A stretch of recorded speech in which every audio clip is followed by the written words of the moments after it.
Never mind. Alright. You see the year, you see the man. Welcome to FMRevu.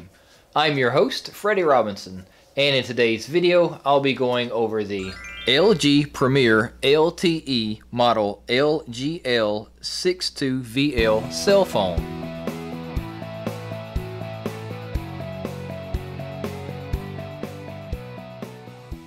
Inside the box you get a lot of paperwork, including the owner's manual, a quick start guide, and some information from Straight Talk. You also get a travel adapter, a USB charging cable, the battery, the phone, and the back cover. And the features of this phone includes 4G LTE connectivity.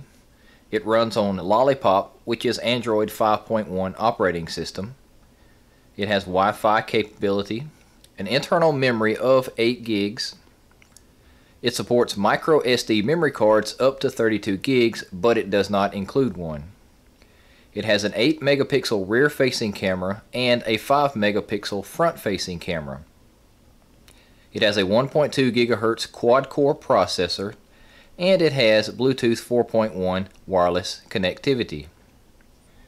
And here's a closer look at the phone so you can see what it looks like and the features that it has. It does have a 5.3 inch HD screen, and you can see that it is highly reflective. At the very top you can see the front facing camera, and you do have a speaker of sorts.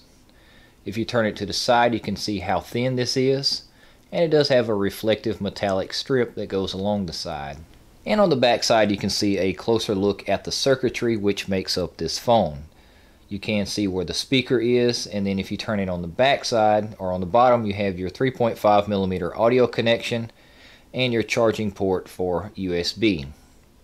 Looking back on it, you have your compartment for your battery. This area is for your nano SIM card, and if you look close enough you can put a microSD card on top of that. It took me a little while to figure this out, but a microSD card just slides into this area, and you can see kind of close where that is. And now I'll demonstrate how you would insert an SD card into this phone. So you just lay it on top there and you slide it into these little brackets that holds it in place. And because it's so small and compact, it may be a little bit hard, but there you can see where it goes into place at. Alright, now it's in place, and you just slide it forward. And now you have inserted your SD card. So you can see it kind of lays on top of the SIM card. You have this rocker panel for volume up and down, and then you have the power button for on and off, and you do have your rear facing camera. And now I'll insert the battery and place the back cover on. And with the back cover on you can tell that it is still remarkably thin and low profile. It has a good solid feel to it, and the weight is distributed very evenly across the width of this phone. Now it does feel just a little bit wide in my hand, but that's because I'm used to a smaller phone. This is a new phone and my hand has to get used to the feel of this. Now one thing I do notice is that having a 5.3 inch screen, if I'm trying to hold my phone with one hand and maybe enter a text message, or if I'm typing in buttons when I am using a phone number, an automated system, it can be a little difficult just because of the width of the phone. And now I'll go ahead and power this on and go through the setup wizard.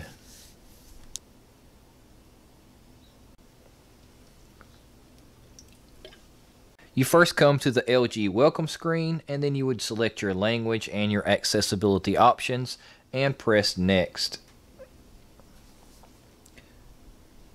And now you have your connection for your Wi-Fi, your network, or whatever type of internet connection that you have. You select which one you have, you put in your password or your login information, and press next. One thing that I would like to add before I get too deep into reviewing this is I noticed that you have your QWERTY keyboard and your row of numbers all on one keypad, and I do like that. That's very convenient because you don't have to toggle back and forth. I don't know if that's with the new Lollipop operating system or because this is just a bigger screen than what I'm used to. Now it's checking for software updates and just checking general information.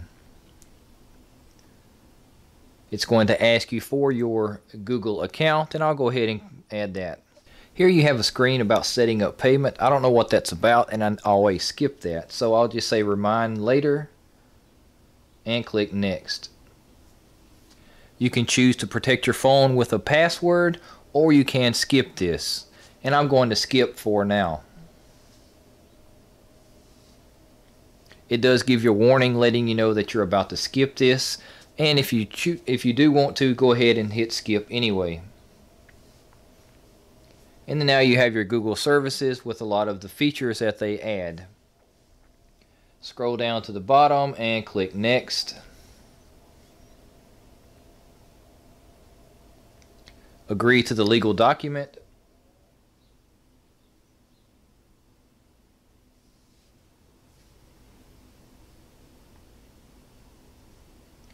And finally, you're at your desktop or your home screen with whatever preloaded software and apps the phone comes with.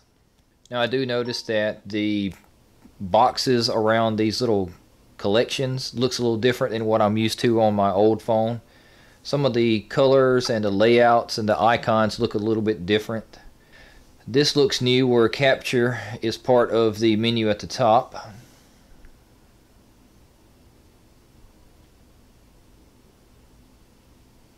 The flashlight option is new. The dim bar has an auto button now.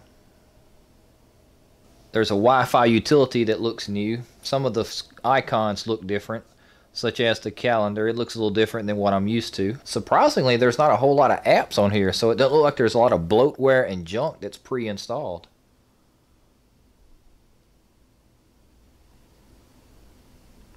Of course, you have your Google suite, which includes YouTube, Chrome, and Gmail. Your management, you've got battery saver, apps, setting, battery usage, and storage, which I do like that because a lot of times I'll fill up my SD card or my phone's internal memory and I don't know what's wasting all that space. So I do like that they have a storage option. Battery saver, I don't really care because I've always got a phone charger at arm's reach. Looks like you have two full screens to swipe back and forth between. One of the things that this has is the knock on feature, and that's pretty much just tap the screen twice to turn it off or tap it twice to turn it on. And this just gives you the little heads up that lets you know how to do that. Don't show this again, put a check in it and click OK. And I'll just give you an example of how that works. And you see the screen goes off. And you see that the screen comes on. So that's a nice helpful feature. And now I'll test the video quality and the sound quality of this phone. Hello, Peter. What's happening? We have sort of a problem here. Yeah, you apparently didn't put one of the new cover sheets on your TPS reports. Oh, yeah. I'm sorry about that. I forgot. Yeah. After I updated, I am back. We are on FMRevu, the best channel on YouTube. And you should subscribe if you haven't already. So let's find a video. Hey, this one has 93 views in a week. Wow, I did pretty good. Let's click on this and give you a sample of the welcome to FMRevu. I'm your host, audio and video. And my review of the MX3 4K TV box is brought to you by YCC Team. You can click on the links in the description below to find out more info on this company and the great products they provide. Before I go any further, I wanted to let you know I accepted this item in exchange for an honest review, so sit tight and enjoy.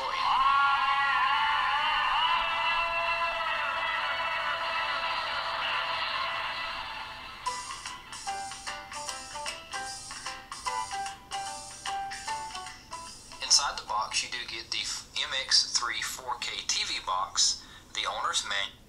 Alright, so now you have a sample of what the video quality looks like and what the sound quality is like. And now I will test this out with some cell phone accessories. And I like to use this tripod just to help with holding it in kind of like a theater mode if I want to watch a video. And so you have this area here that will accommodate a phone and it'll expand up to a certain size. Now this is the first phone that I've had larger than 4.5 inches, so I gotta find out if it'll fit. And it will fit, so that's good.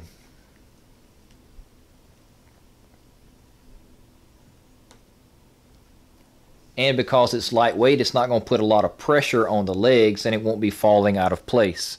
So that's very good. I do like that about it. And here's a side-by-side comparison of the new phone with two other phones I have pretty much in my phone collection. This is the 5.3 inch, and you can see what size it is compared to the 4.5 inch and ultimately the 3.5 inch. You may notice that all these phones are by LG, and that's my favorite brand when it comes to phones.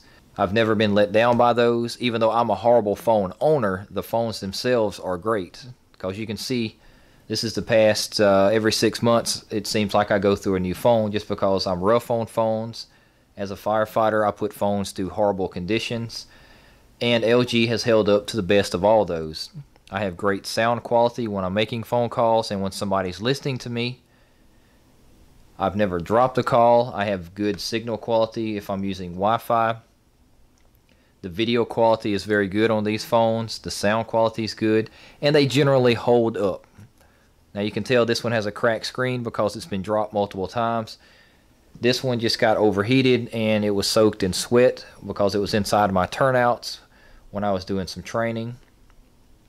And again, these are not things that phones are designed to go through, or the ones that I'm getting are designed to go through. I would highly recommend an LG brand if you're looking for a phone. And if you're trying to cut down on that monthly payment, I would definitely go with Straight Talk. And so my general impression and first impression of this phone is very good. I would highly recommend it based off of the reputation that LG has had with the phones that I've owned in the past. And it seems like this is a seamless transition from my previous phone to this one. I do like these small, subtle improvements that the Lollipop operating system has. And this phone is larger, and it gives me a little bit more convenience when I'm trying to use it, whether I'm sending text messages or if I'm trying to manipulate or do something with some apps and programs. I do like that extra size, and of course watching videos is a joy because it has a larger screen size. This phone was $129, and for what you get, I think it's a great investment. I would highly suggest getting this. Now I'm going to test and see what this flashlight feature is all about. So I'd swipe down and I'd go across the toolbar at the top and I'd find flashlight. Okay, and so it illuminates the background, and I guess it uses the flash for the light. There is a little LED right here that's super bright, and so you can use that as a flashlight, and I do like that option. That makes a very useful tool when using a phone, because in the past I've just turned it on and turned it over in order to see what I was doing from the lighting of the screen. So I do like the fact that it has a flashlight built in. Yes, that's right, 1980, my birth year and the best year ever since. Thank you for watching the video. If you liked it, please subscribe to keep more other videos coming your way. Oh well, it's bound to happen. Thanks for watching. If you have any questions, please leave a comment below. And I'll just leave it at that. Have a great day.